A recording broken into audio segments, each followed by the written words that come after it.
Fiz um pedido de medida cautelar ao senhor Pedro Vaca, relator da liberdade de expressão da OEA.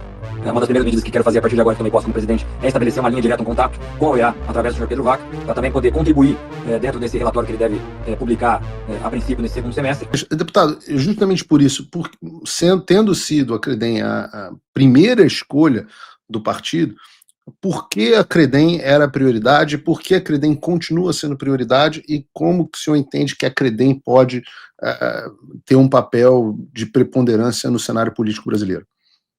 Olha, a atribuição da Credem, como o próprio nome diz, Comissão de Relações Exteriores e Defesa Nacional. Então nós abordamos desde assuntos relativos às Forças Armadas a assuntos relativos à soberania nacional, por exemplo.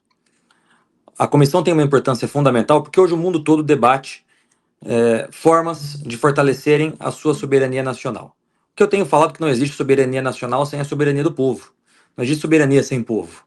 A democracia ela é fortalecida no momento em que o povo é ouvido. Alguns querem criar a democracia sem povo. Se arrogam no direito de falar em nome do povo, sendo que não são representantes da população. Nós temos que inverter esse papel. A democracia ela é fortalecida a partir do momento que o povo ele é ouvido. Esse é o primeiro ponto. Segundo ponto, todos os acordos comerciais do Brasil com outros países passam pela aprovação da Credem. Todos.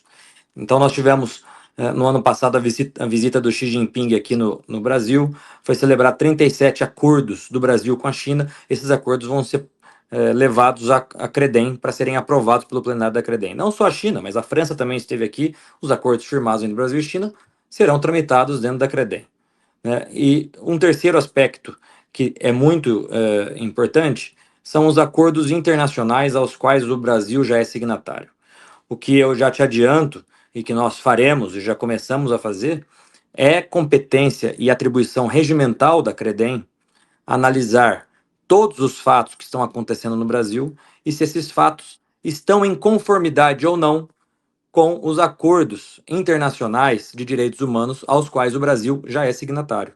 Eu lembro a você que o Supremo decidiu há anos atrás que tratados internacionais que versem sobre direitos humanos têm um status supralegal, valem na pirâmide jurídica de Kelsen, valem mais do que as leis ordinárias que nós aprovamos todos os dias na Câmara, menos do que a Constituição Federal, mas possuem um status jurídico acima das chamadas leis ordinárias. Ou seja, a comissão pode se debruçar sobre todos os fatos que estão acontecendo no Brasil nos últimos anos e se esses fatos estão em conformidade ou não com esses acordos internacionais aos quais o Brasil é signatário. Eu fiz recentemente um protocolo ao EA quando o PT fez o pedido de apreensão do passaporte do deputado Eduardo Bolsonaro, fiz um pedido de medida cautelar ao senhor Pedro Vaca, relator da liberdade de expressão da OEA. Uma das primeiras medidas que quero fazer a partir de agora que tomei posse como presidente é estabelecer uma linha direta, um contato com a OEA através do senhor Pedro Vaca, para também poder contribuir dentro desse relatório que ele deve publicar a princípio nesse segundo semestre.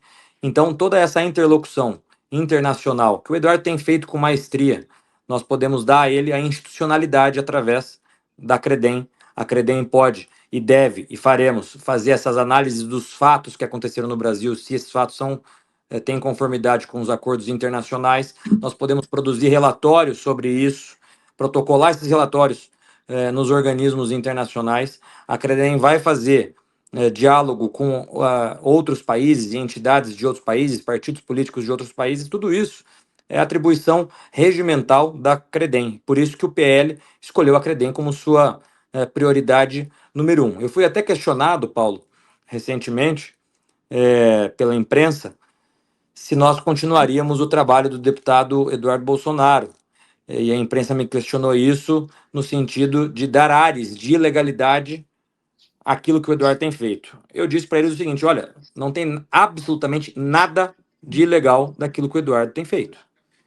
Afinal de contas, eu quero lembrar a todos vocês que foi justamente isso que o PT fez nos 4 anos de governo Bolsonaro. Em 2019, o PT foi ao mundo todo divulgar fake news sobre as queimadas da Amazônia, e isso ocasionou com que a França deixasse de assinar o acordo entre Mercosul e União Europeia. Ou seja, o PT foi buscar sanções fora do país ao Brasil. Mais do que isso, em 2019 eu fui membro da Comissão de Direitos Humanos da Câmara e naquele ano a Comissão de Direitos Humanos na Câmara dos Deputados foi até organismos internacionais buscar sanções contra o presidente Bolsonaro e contra o Brasil. Né? Então, isso está dentro das atribuições da Credem e nós faremos tudo isso. Uma das preocupações que eu encontro muito aqui nos Estados Unidos é o alinhamento do Brasil com o que se chama de eixo do mal, eixo anti-ocidente.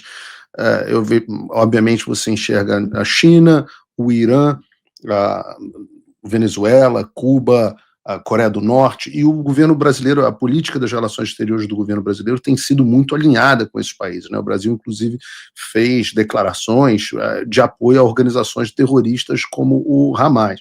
A Credem pretende adotar um posicionamento antagônico ao posicionamento atual do Poder Executivo e se colocar como uma visão diferente para dentro do país de oposição? Sim, nós faremos esse contraponto a esse nanismo diplomático que domina o governo Lula, Paulo. O governo Lula, junto com o seu Itamaraty e Celso Amorim, fizeram a opção ideológica de se alinhar a ditaduras no mundo. Poderiam ter feito alianças pragmáticas com os principais países democráticos, como os Estados Unidos, Israel e outros países, mas não fizeram essa opção. Né? Então, a Credem vai e tenho certeza que, se aprovado na comissão, fazermos todos os contrapontos necessários a esse nanismo diplomático que domina hoje o governo federal e o Itamaraty. A contrapartida disso é que nós vivemos um governo Donald Trump que é bastante hostil ao governo atual do Brasil. Inclusive o Brasil, até por conta do mau relacionamento que tem o governo Lula com o governo Trump, vai sofrer sanções, não estou me referindo às sanções do Alexandre de Moraes, mas sanções específicas comerciais, de tarifas, muito fortes a partir do próximo mês. Há uma expectativa da Credem de estabelecer talvez uma linha alternativa de contato com o governo americano para tentar suavizar essas tarifas pesadas que vão maltratar o comércio e a indústria brasileiros? Veja, eu também fui questionado sobre isso. Nós precisamos entender o contexto. Né? Eu quero lembrar vocês que o Lula, no período pré-eleição dos Estados Unidos, chamou o Trump de fascista. A primeira-dama brasileira, a senhora Janja, xingou o Elon Musk, que é hoje um dos principais secretários, né, o equivalente aos nossos ministros aqui do governo Trump. O Lula fez uma opção em apoiar publicamente a Kamala Harris, que era adversária de Donald Trump, demonstrando mais uma vez, inclusive, o alinhamento desse governo com o Partido Democrata. Então, todas as iniciativas da Credem para tentar reverter essa questão das taxas, creio eu, serem inócuas, porque o que nós poderemos e faremos é estabelecer esse contato, fazer aquilo que se chama de diplomacia parlamentar, a Credem do Brasil, tanto a da Câmara quanto a do Senado, junto com a respectiva comissão aí do Parlamento norte-americano, fazer o diálogo com autoridades norte-americanas. Mas a questão das tarifas, creio eu, que não é a comissão que tem os instrumentos necessários para reverter. Isso deveria ser tratado de governo a governo, mas o governo Lula não tem qualquer tipo de diálogo com o governo Trump. Né? E, pelo contrário, como a gente estava dizendo agora, né? Xingou o Trump. Creio eu ser difícil a Credem resolver de uma maneira essa situação. Agora, nós faremos o diálogo necessário. Se o governo não tem diálogo, nós faremos o diálogo.